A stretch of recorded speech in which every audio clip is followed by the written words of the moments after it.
baby batatiwani tapindira chibeta samutare orichinda chauya nesamachuni yakwana nguva yekufaramia ready ready everybody get ready chando chabuka matisa makunze kwakupisa ona mabebi netuyembe twekutairisa ziripo dzakashandwa ndidzo dzatiri kudusa sandichibetaro wasipindobva ndakukisa chando chabuka matisa makunze kwakupisa ona mabebi netuyembe twekutairisa ziripo dzakashandwa ndidzo dzatiri kudusa sandichibetaro wasipindobva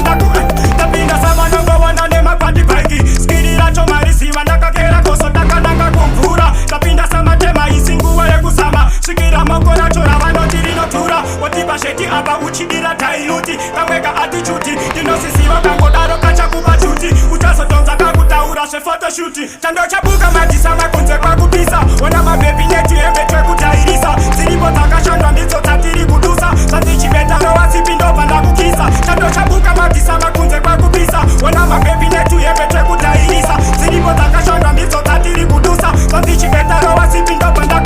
ndabuda zvangu mavhidiyo ndakabata bhuti ndapota musazoti kosi rimwe futi ati kufara nechibeta tidi vanotaurisa varipo vachakuti hande usazopikisa usambobata ndabva navo vakaongororwa kutongobva musha vatakananga zvemumvura tichima zvimachusi nekukupirana mvura inguva yacho bebi ngatifare inopfuura tandochabuka matisa makunze kwakupisa ona mabebi netuyembe twekutairisa ziripo dzakashandwa ndidzo dzatiri kudusa sandichibetaro wasipindobva ndakukisa tandochabuka matisa makunze kwakupisa ona mabebi netuyembe twekutairisa ziripo dzakashandwa ndidzo dzatiri kudusa sandichibetaro wasipindobva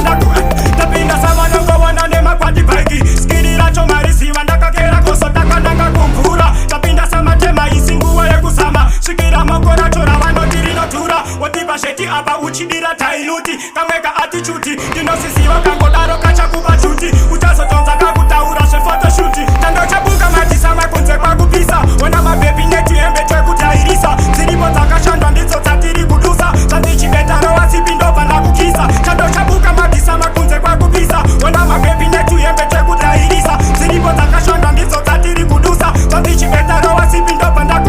ndabuda zvangu mavhidiyo ndakabata bhuti ndapota musazoti kosi rimwe futi ati kufara nechibeta tidi vanotaurisa varipo vachakuti hande usazopikisa usambobata ndabva navo vakaongororwa kutongobva musha vatakananga zvemumvura tichimwa zvimachusi nekukupirana mvura inguva yacho bebi ngatifare inopfuura